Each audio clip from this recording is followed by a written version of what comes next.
Spécial cinéma français dans ce numéro avec un casting de choc, Brigitte Lahaie et Alain Delon, mais pas dans le même film, faut pas pousser non plus.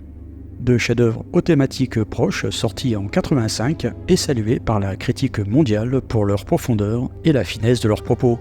Je passerai plus de temps sur Parole de flic qui a provoqué un échange un peu tendu entre le CNC et Adèle Productions, la société d'Alain Delon, cette dernière faisant part de son incompréhension après la décision radicale prise par la commission de censure.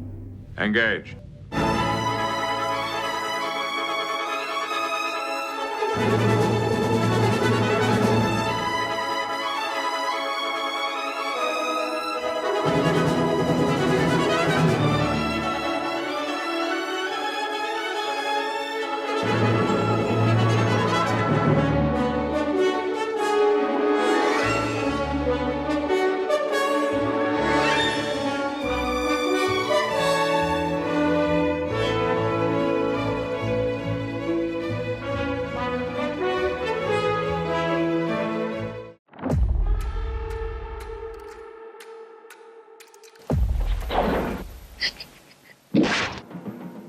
Alors pourquoi êtes-vous allée toute seule à ce rendez-vous? L'agressivité, c'est biologique. Ça nous prend tous un jour ou l'autre.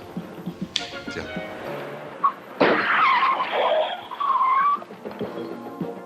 Coucou! Vous croyez pas que je vais faire l'indic? En ces périodes de chômage, ça peut être trop difficile. Il est mort.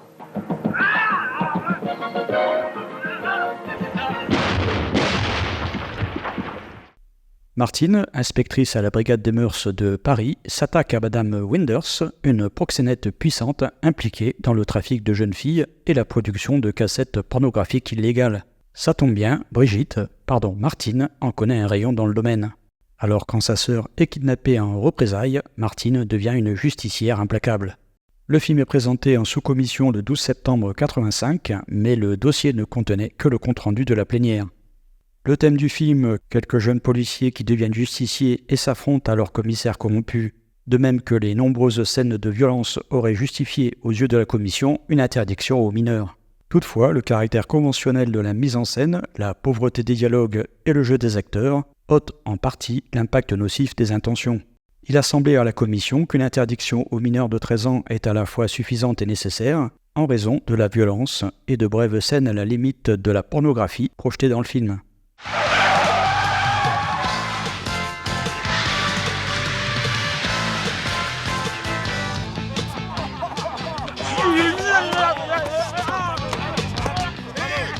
Oh, ça suffit là, arrêtez, hein!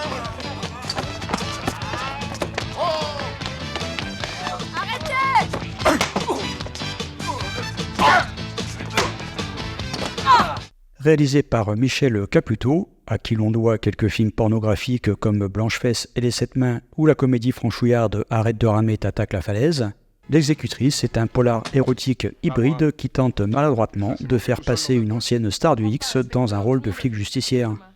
L'idée d'un commissaire Moulin au féminin avec une ex-reine du porno en tête d'affiche pouvait sembler audacieuse. Dans les faits, c'est un navet monumental, un film Z qui cumule presque tous les défauts possibles du cinéma d'exploitation des années 80.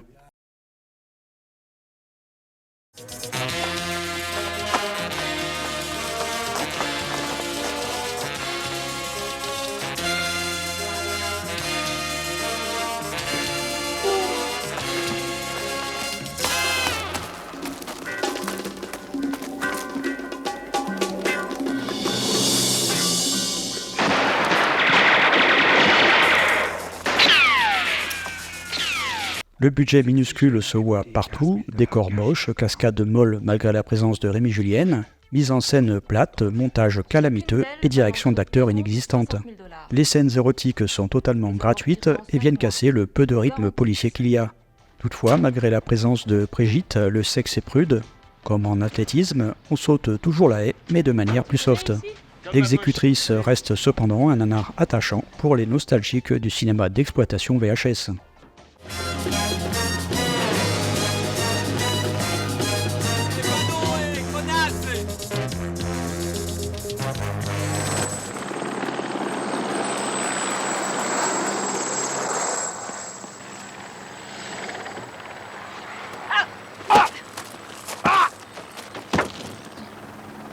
Renif, ça dégage les bronches.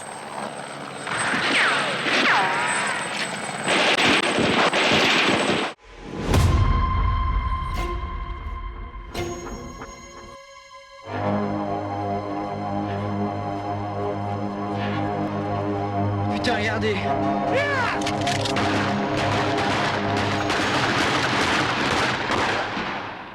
On va se les faire. Parole de flic. Rat, je te déteste. Moi aussi. C'est sa fille qu'ils ont buté. Il n'a aucune piste, pas plus que moi. Oui, mais lui, il est capable d'en inventer. Et de foutre la ville en l'air.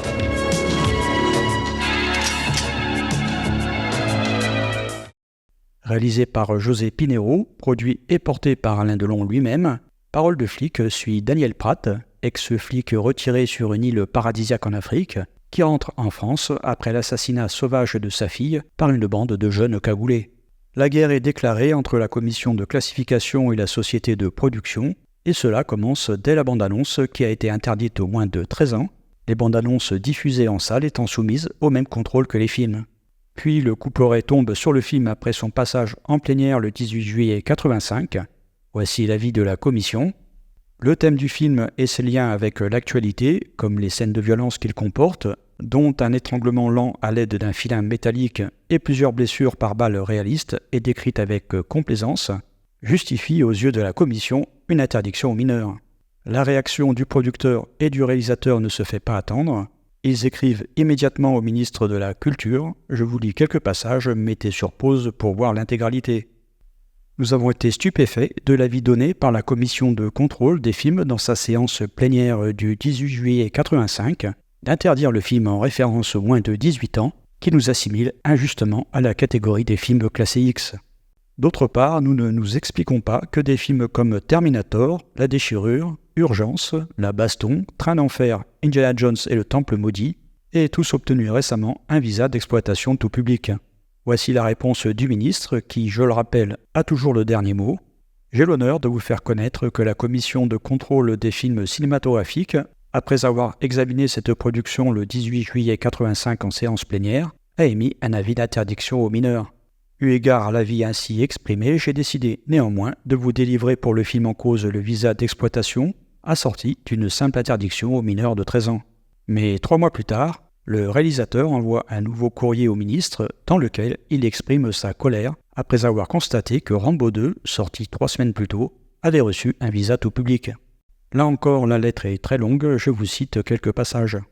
Rambo, bravo, mais quelle note attribuée à la commission de censure dite de contrôle ?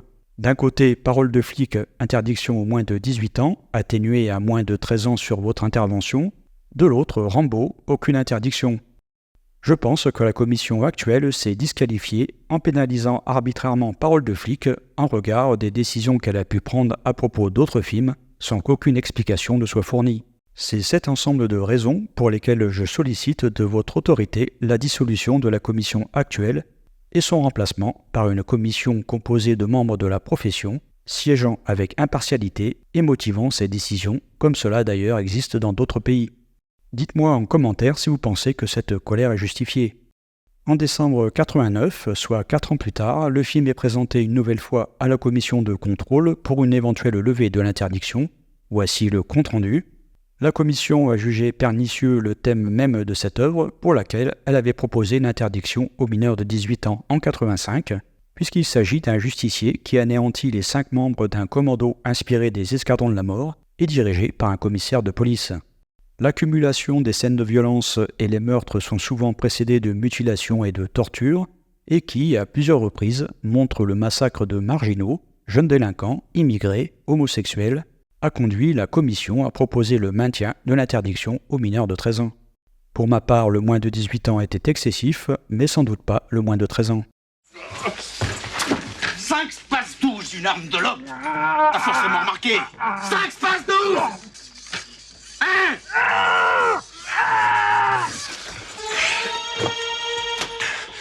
Je connais pas le nom du type, seulement son prénom, Abel. Chaque fois qu'il m'a filé un rencard, c'était derrière le parking du stand de tir des flics.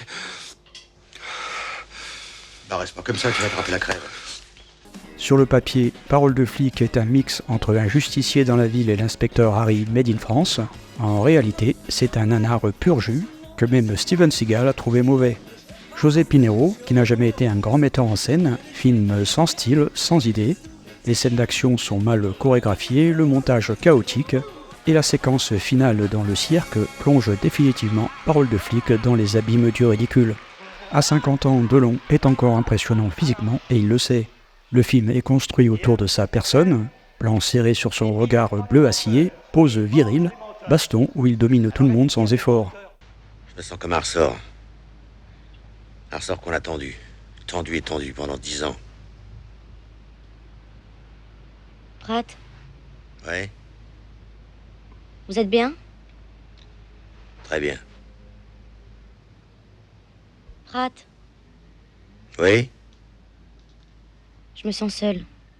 Aujourd'hui, on regarde Parole de flic pour rigoler, mais ça reste un échec cuisant, un des pires de sa filmographie tardive, avec Ne réveillez pas un flic qui dort, qui fait encore pire, mais j'en parlerai dans un autre épisode. En résumé, un polar vengeance cheap, un ego trip monumental qui a très mal vieilli, à voir pour le kitsch et le délire involontaire, jamais pour le cinéma. Bah, par le commissaire Rainer. Il en sait des choses, le commissaire Rainer. Fais ouvrir la porte. Allez, fais ouvrir la porte. Je vous en supplie, il va y avoir un massacre. Tracasse pas 60 flics de plus de moi, ça pèsera pas lourd dans la balance. Tu peux souffler, mon pote. Allez à la porte.